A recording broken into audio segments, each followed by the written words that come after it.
In New York, about 71% of clients are immigrants. Many of those are affected by human trafficking. I'm a survivor leader with Sanctuary for Families. They are the nation's leading legal service provider representing survivors. Welcome to Connected Conversations. I am Elena Petrova, founder and CEO of Advocacy Inc. Tune in as we share inspiring stories, connect with local heroes, and discover solutions that uplift us. Welcome to Connected Conversations. And today we are in New York, Soho.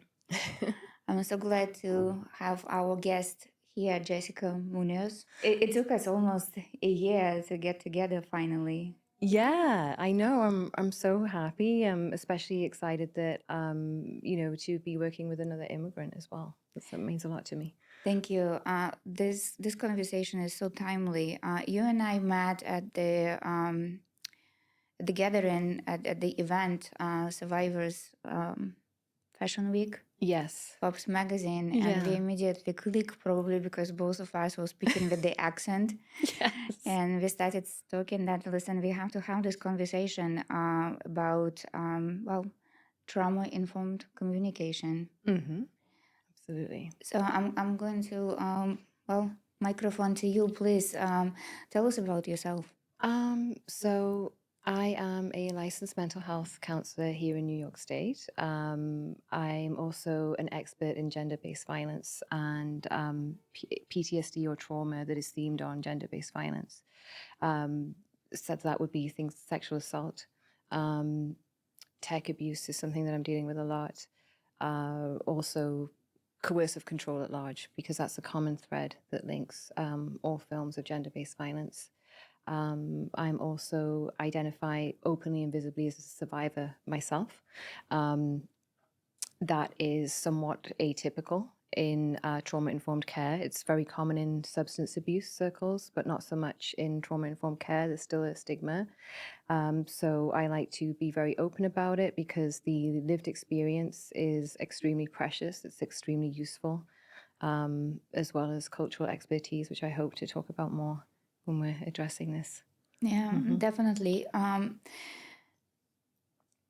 You and I talked about this previously. There is a very high percentage, and I would like to get this information from you. What is the percentage of human trafficking that currently comes from the immigrant communities? Well, I'm a survivor leader with Sanctuary for Families. They are the nation's leading legal service provider representing survivors.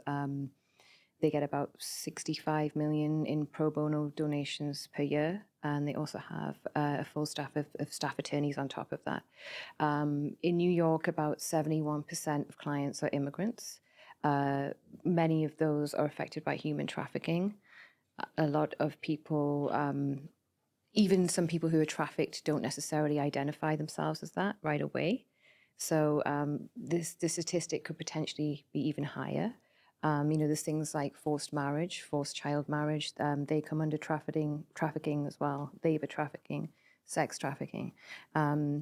So there's a huge amount of immigrants, and of course, we know as well that basically not knowing how the city works, things like of that nature, and it can be very isolating in that, and I'm an immigrant myself. I'm proud first gen immigrant, and in my own survivor story, it absolutely played a role in my own gender-based violence story. So we know that immigrant already ups the risk, especially first gen, and harnessing that expertise too from immigrants is also important. I could go on, but I'm going to pause. Yeah, statistically, U.S. is #1 country where people being trafficking at the moment. Do I get it right? Not quite. What a little known fact is that, I mean, the Caribbean countries do see trafficking, but most trafficking here in New York, and I'm pretty sure in the nation, is actually domestic. So we have a lot of movies that have come out that have portrayed, that are, have a lot of action and are somewhat sensational and have foreign countries involved. But the reality is it's actually domestic, and it is women or children of color as well. So, and I actually, before I became a therapist, I worked in bedside nursing at Columbia New York Presbyterian, which is our largest teaching hospital, has the highest volume ER here in New York. And I worked in the pediatric emergency department, and I saw it there before my eyes. It's really local children coming from upstate. So that's a big thing that a lot of people miss. With Immigrant, it's from my work with Sanctuary for Families. They have a great center called the Economic Empowerment Center, which serves immigrants. Many of those have been affected by trafficking. A lot of those people, largely women, they are sex trafficking and labor trafficking. A lot of it is labor is involved too. And come here, we'll get you the visa, come work. And it usually starts with work often, promises of work, and then it escalates sometimes into, and now you have to add, sex, commercial sale of sex. But, there's a strong link in general between promise of work and gender-based violence at large. And we've seen that recently in the media with things like the Diddy case is the obvious one with Cassie. He's going to help her music career, right? He's going to do this and that. And if you look at the Epstein as well, it's like, you're going to be traveling and this great assistant. So there's a huge link, and that is with promises of work, and that's the same with trafficking too. And a lot of not a lot of, it's a part of the tragedy that those victims are going through isolation, and isolation happens through communication and finance. Yes, absolutely. And so what are the whole process of the isolation itself during the whole stages of human trafficking, before, after, and then even after the release, the survivors, there is a lot of communication gaps and barriers, and this is what we call trauma-informed communication strategies. That's a part of what you guys do. Could you please talk a little bit about what is the essence of human trauma-informed communication? Sure. So I actually missed one thing. In addition to being a therapist, I have my own company. It's a consulting company. It's called Business of Healing. And I'm working on something called trauma-informed hospitality, which is I'm targeting hotels and staff to become trauma-informed with their communication. We know as well that there's a link, for example, with human trafficking in hotels. Circling back to, what exactly is trauma-informed communication, especially in the context of human trafficking? Well, number one, it's combating what I call retraumatization. So you have, human trafficking is obviously abuse, right? It starts with psychological abuse, coercive control, and then it can move on to other forms of abuse like sexual, physical forms. But that's phase one. There's a second phase that survivors face when they try to get help, which is re-traumatization from systems that are designed to help. So trauma-informed communication has to include and acknowledge that re-traumatization exists. And that is a reason why lots of people are frightened to communicate, because of this re-traumatization effect. Because when you walk into a police precinct or a family justice center we have here in New York at the courthouses that say, come in, we'll help you. There's often people that don't have cultural expertise. And I'm not just talking about perhaps being bilingual. I'm talking about, understanding cultural nuances, like, Dominican versus Venezuelan, for example, and different body language, different ways of doing things, different ways of holding a baby, things like this, so that it contributes to trauma symptoms because, one a key trauma symptom of PTSD is mistrust. So, trauma-informed communication has to address mistrust. It has to address another PTSD symptom, which is shame. And it has to incorporate what I call cultural expertise, which is not, hey, okay, we've got somebody with the language. We also need somebody who understands as well what trauma is and understands what coercive control is as well. We have to get, in my consulting business, I say first things first, we get these definitions down, we get coercive control down. What is that? Coercive control is like long-term psychological abuse.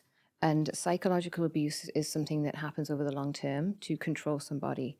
And some tactics someone may use to psychologically control someone may be emotional abuse, verbal abuse, calling someone names, pulling someone down, basically taking huge shots at their self-esteem. Gaslighting, we hear that word a lot, basically making someone believe they're crazy. You're not really in this horrible place. This is fine. You signed up for this. What do you asked for this? And, it's another way to understand it is exploiting somebody's need. Somebody who is trafficked is usually desperate for something, whether it's the obvious would be money, shelter, love is a big one that people miss. Drugs, they may be addicted to drugs. And, whoever the coercive controller is very good at identifying what that need is. And then they will, use these tactics to manipulate. And that happens over time. And it is, I call it the most lethal and dangerous form of abuse, not sexual abuse, not physical, but this psychological abuse. I know my therapy clients, that's what they want to talk about. They want to talk about what somebody called them, how they were made to feel. They generally don't want to go over and over the more physical aspects if they're there. And I think the latest example in the media is we've obviously got Epstein files all over the place. I think it was spring of last year, Virginia Giuffre passed away, which is one of his key. She was key in bringing things to justice. She did all the labor for that. But I looked carefully at the statement her family left, and they attributed her death to PTSD and trauma symptoms. And they said, just going through that and having to fight. And so that's an example of how strong the psychological aspect can be. She's, supposedly been out of the abuse for a number of years, right? But, it stays and it increases the risk of suicide by 4 to 6-fold as well. So I've gone on tangents here.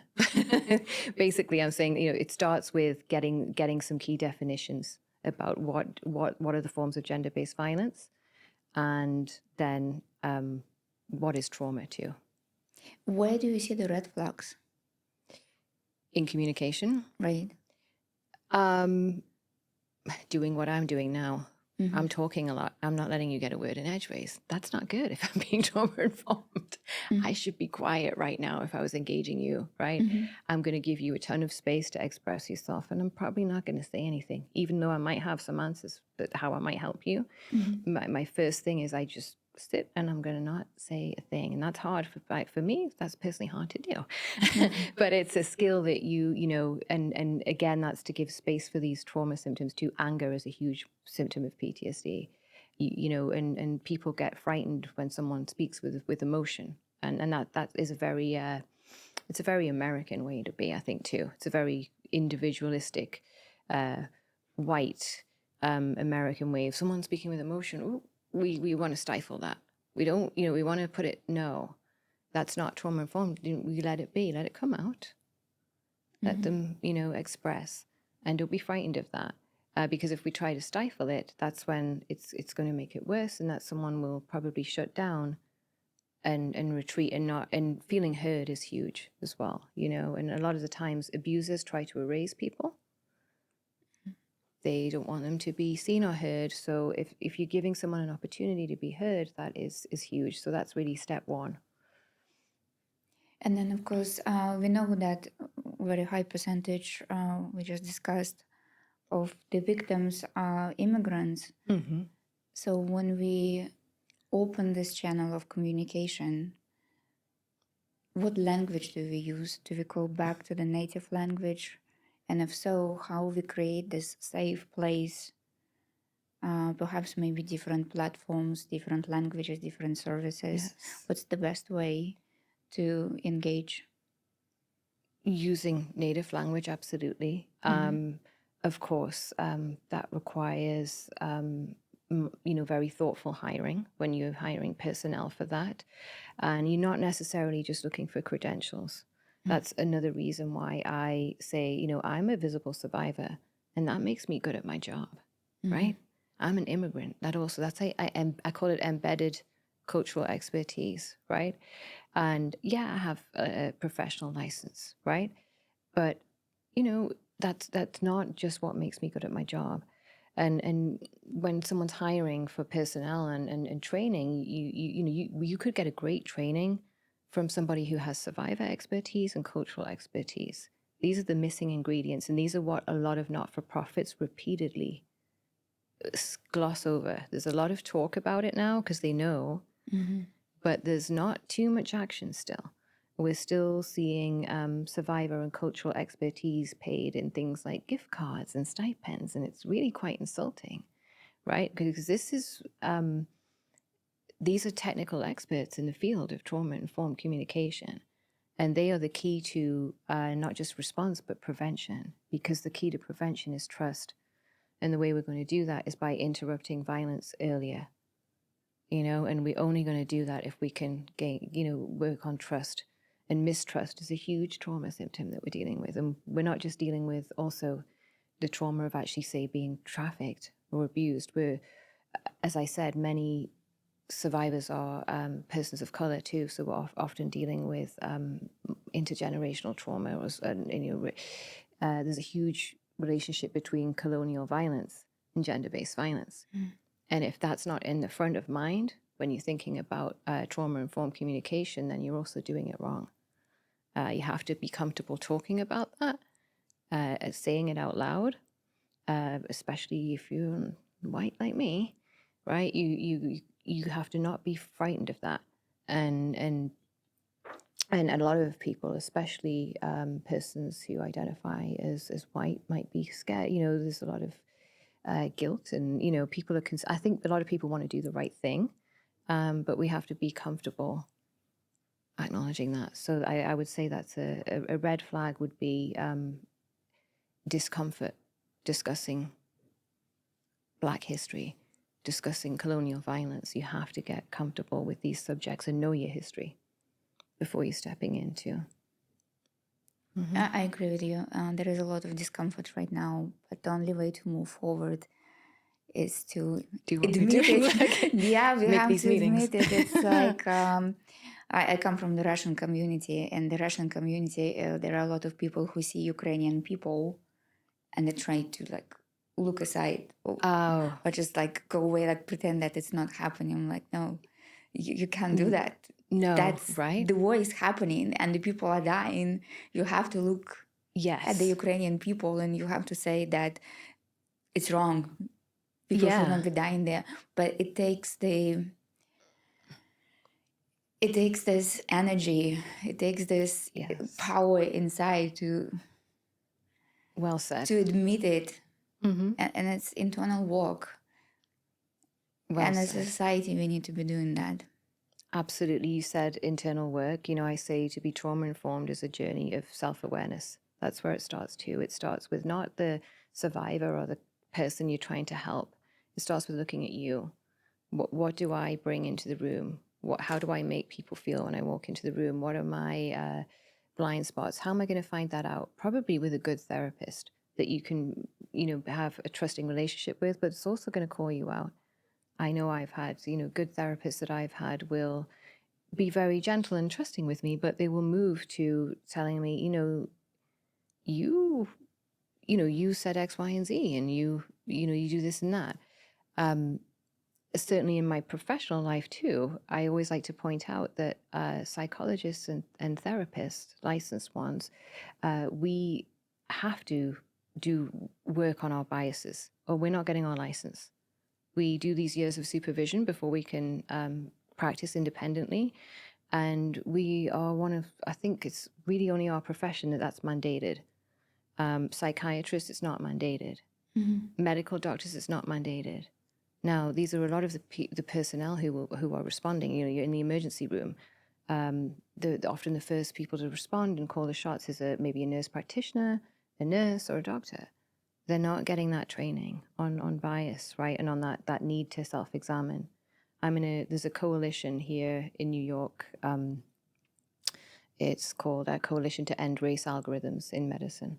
And you know, we have providers trying to get together to address these things, but it's slow moving, and it's, you know, this is work that should have really been done yesterday. That coalition was started because we have Black women dying at 9 times the rate of white women here.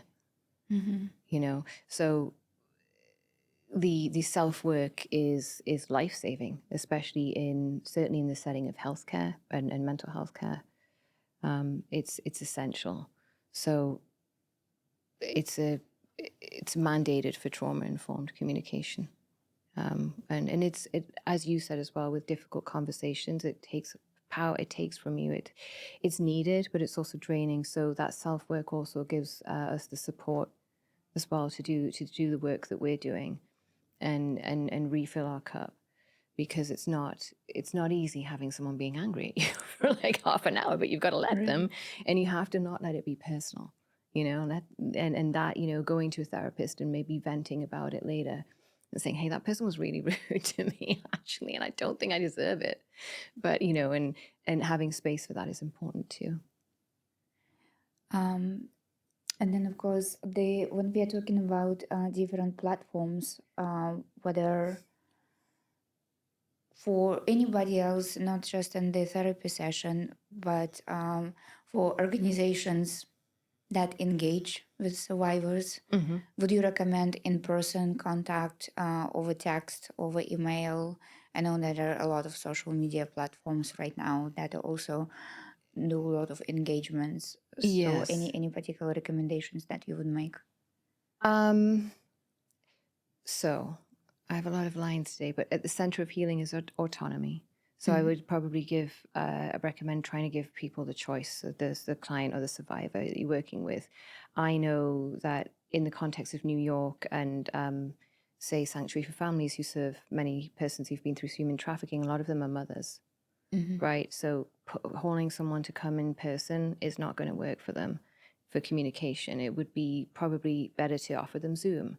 Obviously, you know, you want to make it, even if you're not a therapist, a licensed provider, you still want to try and go by HIPAA, you know, make it HIPAA compliant, no matter what, because privacy is key, especially now, the climate we're in. It's even more, you know, with tech abuse in the rear view mirror, with certain hostile environments politically. It's really more important than ever that even if you're not a licensed provider, to sort of act like you have subject to HIPAA. Email, I don't like email for that reason, right? Not to get into too personal. I'm also thinking about boundaries too. I'm not really going to engage someone on a big story by email. We need, you know, we have a phrase in therapy, containment, and that's what psychologists and psychotherapists are. That's our thing, because we give that hour to talk, and we give the time. And trauma informed is about pacing. It's about not rushing. We can't do this quick on email. We're not going to be doing, you know, if crisis works well with things like texting. Okay, you're in a fire, let's text a bit.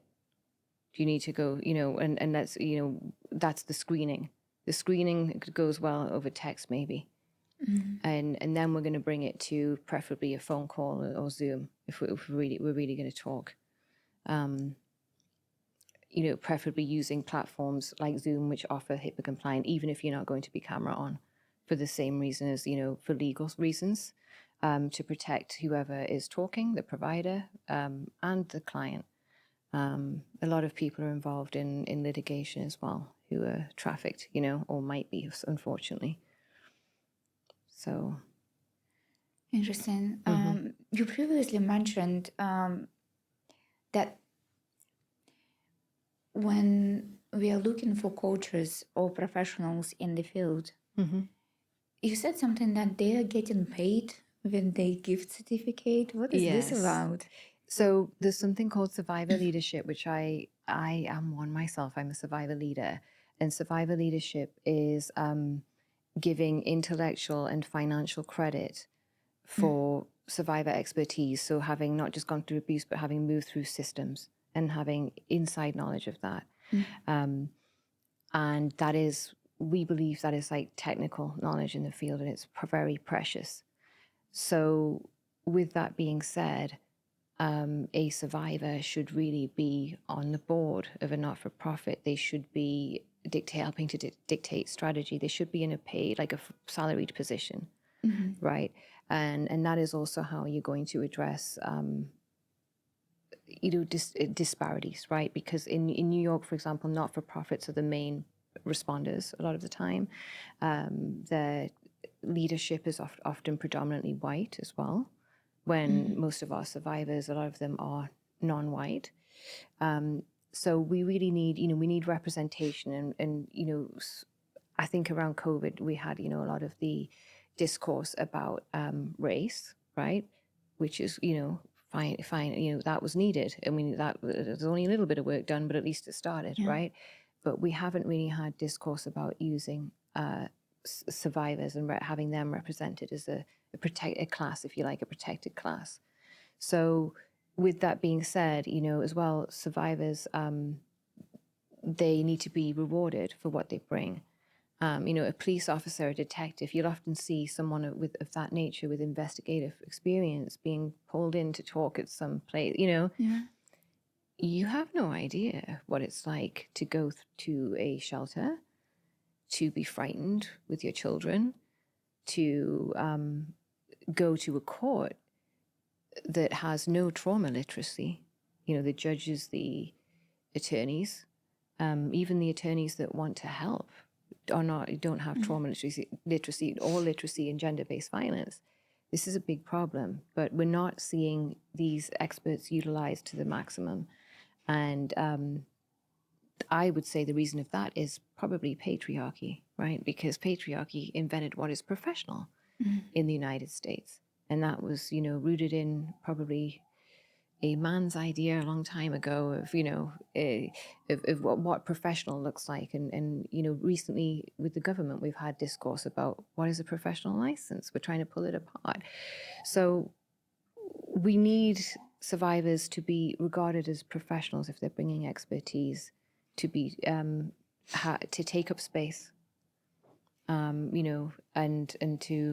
to be rewarded. Right now, I'm not seeing that, and I'm just seeing like a gift card, like $50. It's very insulting too, and Right. a survivor has often had big shots taken at their self-esteem by an abuser, and so this is a way that institutions and organizations can repeat coercive control dynamics too. Right? Come and do this for me, I have said, and I need you to do this, and then kind of underpay somebody and not take care of them, and not, what does that remind you of? It's kind of what a pimp does, right? They just give the little cut and then off you go. Well, that's, my argument is that's what I'm seeing organizations do. And then predominantly we're seeing a lot of attorneys speak on. Right now, I think we just had a new mayor in New York, and they hired, there was a job, I think it was like, chief of domestic violence, and human trafficking are, like very closely linked, domestic. And they wanted somebody with a JD, right? They wanted an attorney. And I'm looking through the description, I'm saying, well, this is inherently a clinical subject, right? And it's also a survivor expertise subject and a cultural expertise subject. The only thing we need the JD for is really when someone's about to has already been attempted to have been killed. That's the end result, right? That's not it. So this is a big problem. And I call that kind of, and law is a profession deeply entrenched in patriarchy. And often patriarchy wants to mirror itself, right? So it's that you then, and mental health workers too are facing similar problems as well. We have licenses, but we're devalued because we look after women and children, and historically That's not important.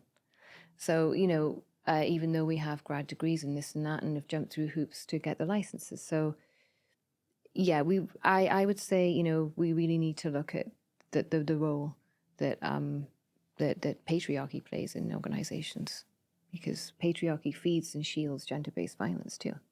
It's the start of that spectrum. If gender-based violence is a spectrum, well, patriarchy is at the start. It's not the direct cause, but it's what feeds and shields it, and we have it right before our eyes right now in the media with Epstein files. Look at that. Perfect example.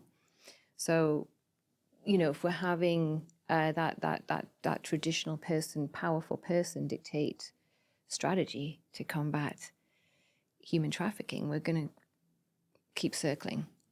There were quite a few conversations around the policy changes. I looked at the websites that you sent me. In your opinion, if we are to make a change, which direction we should go? With policy, well, I think I sent you one, the equality model, which Yes, I love. yes, that's the one. And that's to not. It's a survivor-designed law. There we go, and which is wonderful. It's people who have been trafficked designed it and endorsed this law, and it basically says that somebody selling sex should not be prosecuted, but to go hard after the consumer, the Johns as they call them, and the pimps. That's what they want. And I personally endorse that model and the main reason is because I talked to survivors and that who've been through this, and they said, we're with it. I said, okay, you're fine. You said this is it. I'm with it. That's good enough for me. We have some movements in New York that people who say sex work is work, right? Some DAs here a few years ago used it in their campaign. I think they've quietened down with it now because they understand more the equality model. The Manhattan DA is not prosecuting prostitution anymore and hasn't for quite some time, which is great. But there are still some people, and some people that I like and respect, that are saying sex work is work because they're kind of, I guess, not wanting the shame factor to be around that, and they're understanding that people need to do things to make money. And that some people believe they can be empowered by it and things of this nature. But, the equality model camp, including me, we believe that sex work is not work because of this, or maybe it is for a very elite 1% who are very privileged, but for most people it involves being exploited for something that they're desperate for. And so that is why we are against that. Some really good attorneys are, still saying sex work is work. And I don't think that they're looking at it I would doubt that they're speaking to survivors directly, survivor experts. And a lot of the time, policymakers are only exposed to survivors when they go through the crisis phase. And when a survivor is going through the crisis phase, they're probably homeless, or they have they might be involved in a criminal case, a family court case, their life is in disarray, they're at their lowest. And they're not going to be a good communicator. They're probably in survival mode, and they're probably not going to be best at speaking up. Or if they are speaking up, maybe they're looking really angry, and someone's trying to say they're violent or whatever. So if you need to have contact with survivors that are in the longer term phase of survivorhood, so that they're out of survival mode and they can actually tell you how they feel. And express themselves, and we need their influence on policy. And when we're talking about survival, like it's such a term, right? Survival mode. What is it? Yes. So survival mode is that we have this tiny little thing, the amygdala, the fight or flight switch in our brain. And, when we are going through a fire or a crisis, for example, that amygdala switches on and it makes us flight, freeze, fawn. And, when we've gone through the trauma, that fight or flight switch remains on. Right. And that's what we call survival mode. And that is extremely common. It's a very common trauma reaction. And, even when part of PTSD is that even when you get out of the danger or you're away from the threat, well, your mind body won't register that. Even if you think you do, you don't. And that's why, you'll hear a lot of people say that trauma is stored in the body. Trauma is, it's stored in the limbic system, which has no words in that part of the brain, just memories, emotions. And that is how often trauma will come out with bodily reactions, like rapid heartbeat and shaking, or just kind of having that horrible intuition feeling that you want to be away from someone, and these kind of things. So people are walking around in survival mode long after they've left the threat, and there's no quick fix for trauma. We have like wonderful things like EMDR now, ketamine. They're not quick fixes. Are they good? Yes, they can be great. But PTSD is I view it, and most people on the psychology side view it as a lifelong condition, a lifelong cluster of trauma symptoms to manage. And healing is not linear. We've heard that. So it's always individualistic. It may take someone a few years. I have clients that are still not out of survival mode, and they are holding jobs, some of them. But it affects health, and it really concerns me. It has downstream effects on health too, like cardiovascular disease, obesity, all these things. Type 2 diabetes it can be linked to, because they're walking around with this high stress response. So I'm on. How do you recognize? Because again, to me, it all comes back to communication, right? Yeah. So how do you recognize?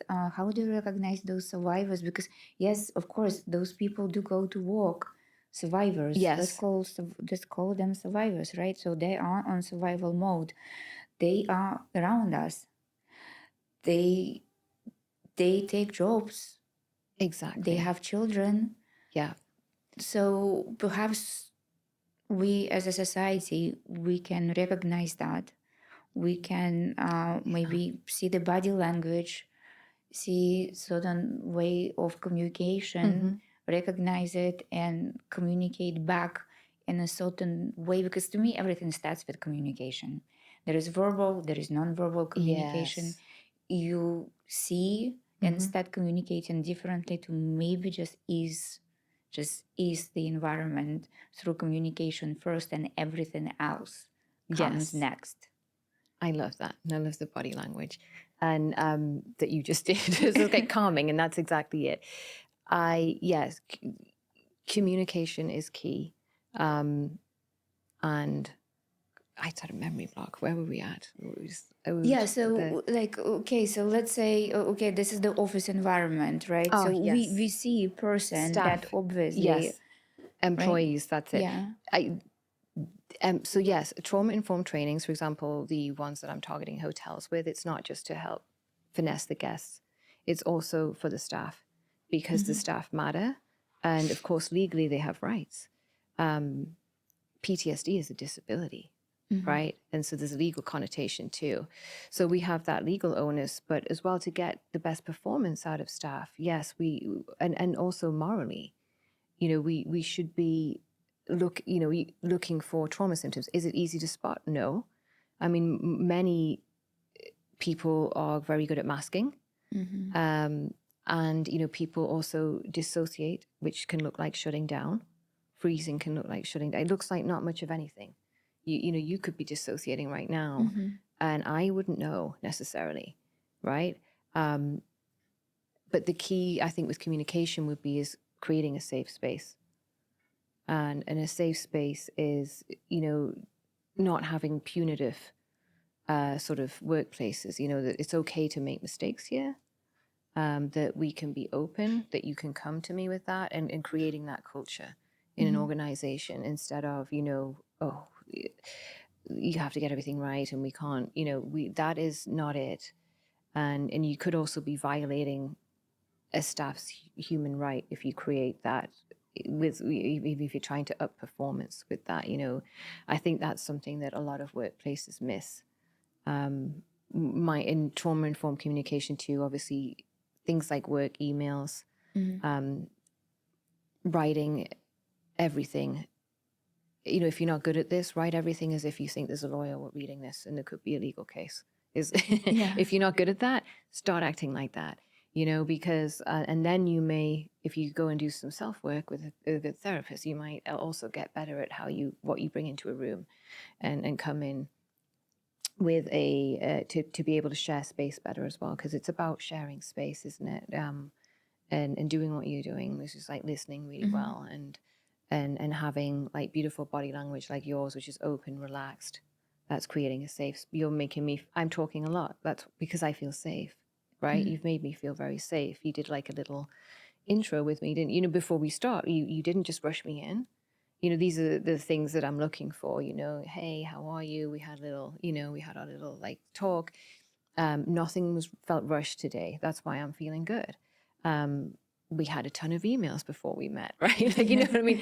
This is the expectation was set really clearly. You're like, obviously, this is what I wish everybody would be doing within organizations and with staff. And I think someone that you work with even emailed me like, "Oh, you go up the steps." You know what I mean? Like these cute, but I love that kind of stuff. You press this button. Thank you. I felt wonderful coming in here. I was like, oh yeah, I knew that.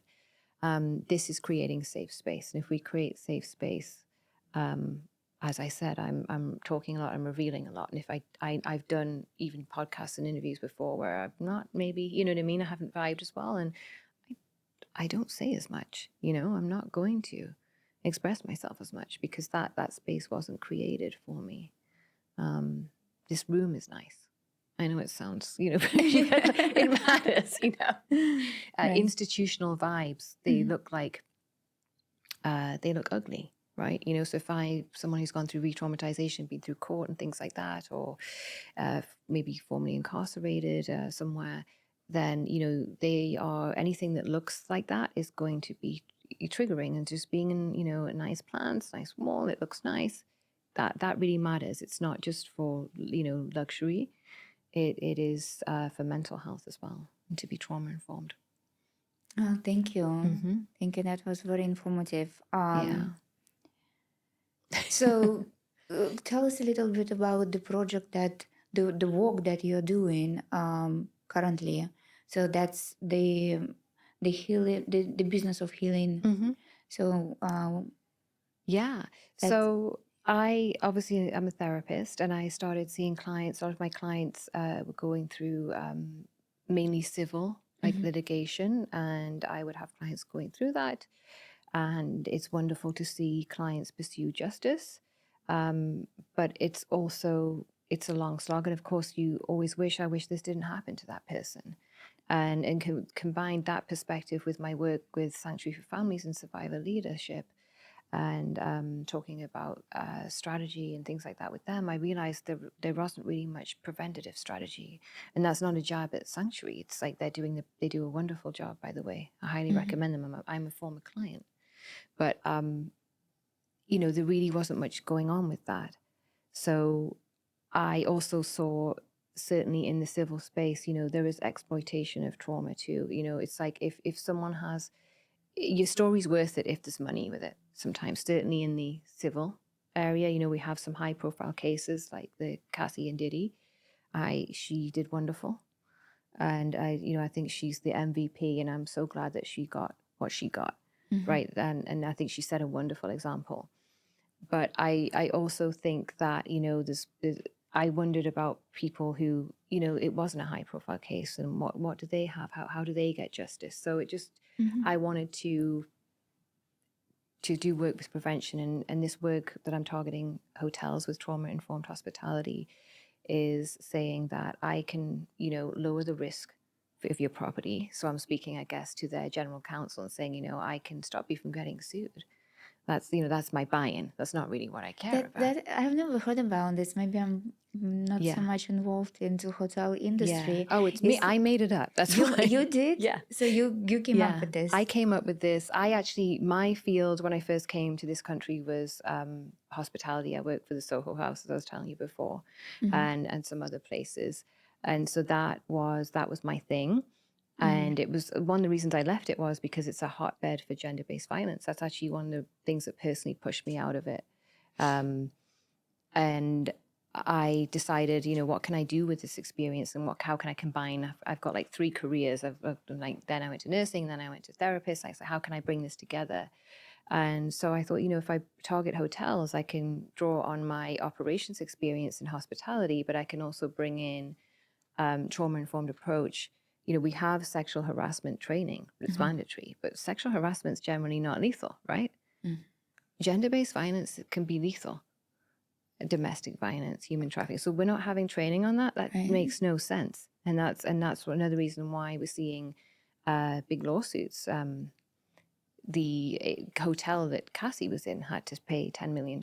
And I think she probably could have got more. I would imagine that she probably was out of steam and I don't blame her. You know what I mean? Like, just be done with this is what I was speculating. So, I think that as well, solo travel, things like that is more popular. People want, travelers, especially women, want to feel safe. People who are LGBTQAI want to feel, safe too. So it's important to bring that in for staff as well. So I think it's just a win situation because we're looking at preventing or interrupting violence early. And that is possible. That's what people don't realize. And that's a big piece of the work that I do with Brides March, who they are centered on preventing femicide. They are primarily in Latino communities. It's a lady, Gladys Ricard, was sadly murdered on her wedding day in 1999, a Dominican-American lady. And so the Brides March is in her name. We do a march and everybody wears brides dresses. So can you talk more about? I didn't know heard about this story. Yeah. But I don't know that the problem is real. The problem is real because this. I heard so many different stories about when people are being roofied on travels, and then people are taken to hotels, and it happened to men, women, anybody. Absolutely. And it's still happening. It's happening. It's happening. It is. Yes. I'm hearing about it all the time. And so, we in New York, there used to be this thing called tips training. It was, for the bartenders, don't serve someone who's drunk kind of stuff. Don't obviously do underage people. But, they're not trained to look at, does this situation look potentially violent? What is coercive control? What is psychological abuse? What is a verbal abuse, right? Verbal abuse is a big one, right? If you're hearing that, and in New York, we have the whole mind your business thing. I'm immune to it because I'm not, I should claim native New York. I've been here like over 25 years, and I got kids that claim native New York and they laugh at me and say that I'm not. But, they're all like, mind your business. Like my son, mind your business. He's like very Harlem kind of like, I'm like, no, I'm not minding business, actually.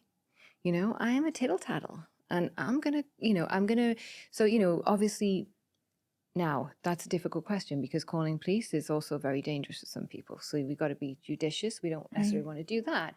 But there is, what I say trauma-informed hospitality is that you will always have some really good referrals for gender-based violence up your sleeve at all times if you're a staff member.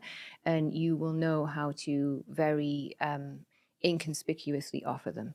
So you're not going to out someone. Say you were being abused and you're with someone. I'm not going to be like, hey, take this for Sanctuary for Families, and the person abusing you next to you is like, what? And screw you, and the whole thing just goes up in flames. It's I'm making an excuse to be like, oh, I don't know, I'll just make you dropped something over there. Can I just show you this bar? Whatever. I'm going to make something up that looks like part of service, and then I'm going to say, hey,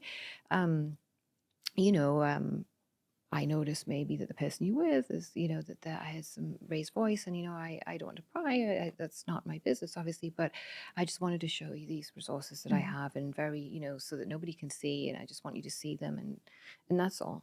And I'm not here to, I'm sure it might feel embarrassing. That's not my intention, and this and that. That is how you could, quietly empower someone to make a choice. Because that video that we saw with Cassie, there was a lead up to that, right?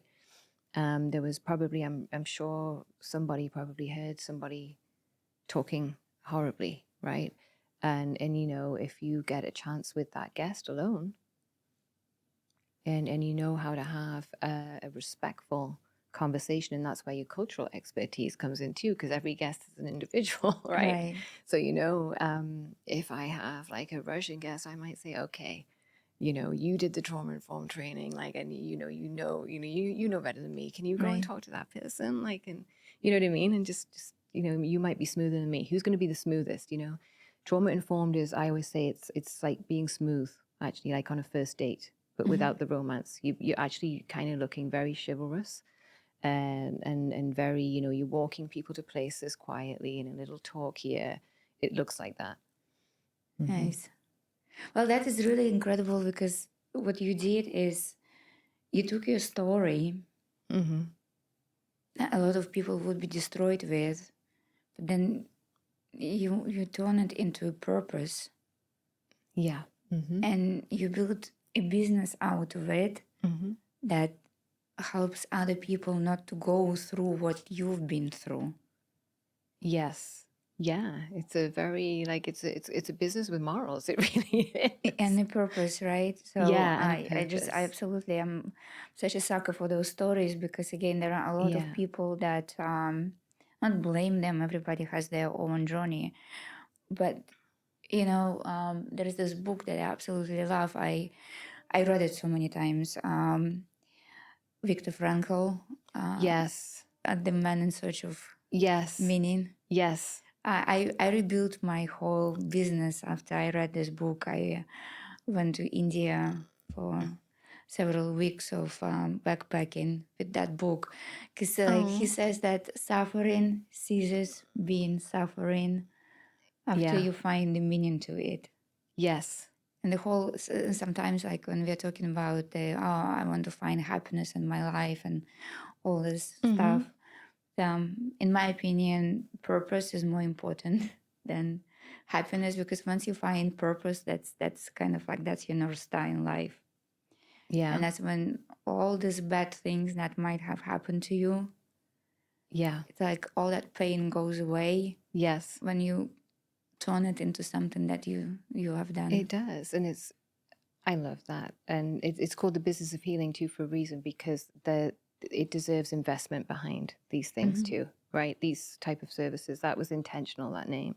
And it's to encourage investment in psychological safety, in trauma-informed communication, and that is investment in mental health and health at large. It is not a, not-for-profit domain. This is not charity work, right? This is life-saving work. What's more important than that right now? We need to take it seriously and have real investment behind it, and push this as and not have any shame. Some people say, oh, you helping out. I'm like, I'm not helping out. I'm a business, right? And this is one of the most important services that someone can offer. And standing behind that. And I love that your business too, right? Is the same thing. I mean, maybe that's why we subconsciously, like when you just got, because we were staying in line. We were staying in line to get into the building, and then we're like, I'm going to talk to this woman, and I'm like, I got to talk to her more. And that is like your intuition, right? Isn't it, as well? And I love that that's how we met. And I love that I've talked a ton today, because that shows me that you know what you're doing, Thank you. And that doesn't happen often, to be quite frank. That's, it really doesn't. And so it's like, I'm like grading everyone as if they're providing service now, but I'm like, hey, this was a flawless, it really was. But that, having like a flawless kind of communication exchange is not. Well, obviously you're in the business of communication, so that's why, and you clearly know what you're doing. But it's really, I'm going to have a nicer day now because of how that went, and it's a huge deal, and it's extremely powerful when the way that you can do that. Well, thank you so much for what you are doing, because that is extremely needed. Every time when I come to New York, I think about this, and you come to my mind, and the way that we met and that event changed the way that I look in many things in life. If there is anything that I did not ask you, but you do believe that it is important for this conversation? What is important right now? Just that I think I mentioned patriarchy, and I always like to say that patriarchy is not about hating men. It's not men versus women. It's about addressing unearned power. Right. Right. I always like to make that clear. Men have a purpose. Right. Yeah. And they're important too. And I think some people get that wrong, and they hear people throwing around this word patriarchy. A lot of men I like kind of just flinch when I say it. They're like, and I'm like, oh, like here she goes again. But it's, we're not attacking people. We're about unearned power when we say that. Patriarchy is about 10,000 years old, and it's not men versus women. It's not at all. That's what we're going after with that. So we should all be doing that as a collective, right? And addressing patriarchy is what messes up trauma-informed communication. That's why, so we really want to be conscious of who's got this unearned power and who's throwing it around, and let's take up space. When I'm with interns that I am teaching therapy to, that I say, when you go in the room with those attorneys, make sure you take up space, right? I said, because everyone's just sitting quiet, and why? Like, we're less than. Let's end this cycle. It's things of this nature. So, and there's some attorneys I love, right? I wouldn't be sitting here without a great attorney that helped me as a survivor. So that's not, it's nothing's black and white. We make a lot of statements when we're talking about that, but it's, that I just always like to make that clear, because I think some men especially feel like a little bit attacked when they start.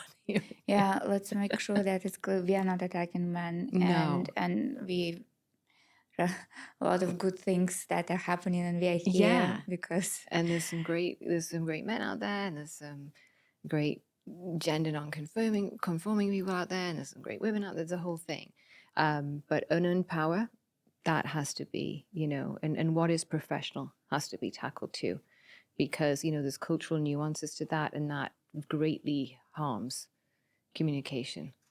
So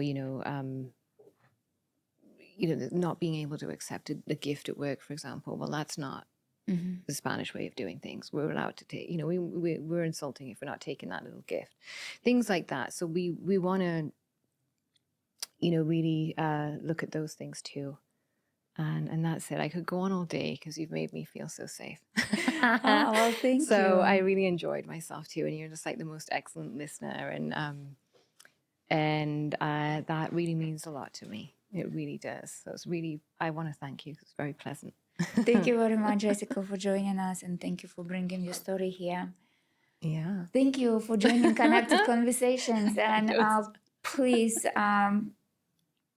give us a like, share the story. Again, I have the whole team that is helping me to put it all together. There are 20 of us in 20 different countries. So your support matters to us. Help us grow a Adastra community. Thank you for tuning in into Connected Conversation. We are incredibly inspired by the potential of positive change within our communities. We invite you to be a part of our conversation, and we invite you to be a part of our journey. Please subscribe to our podcast to stay updated on our latest episodes. Your support is incredibly invaluable. It will help us to grow our community. We also encourage you to share your thoughts in the comments of each episode. Your feedback will help us to create even more meaningful conversations. We can inspire the change and connect with each other one conversation at a time.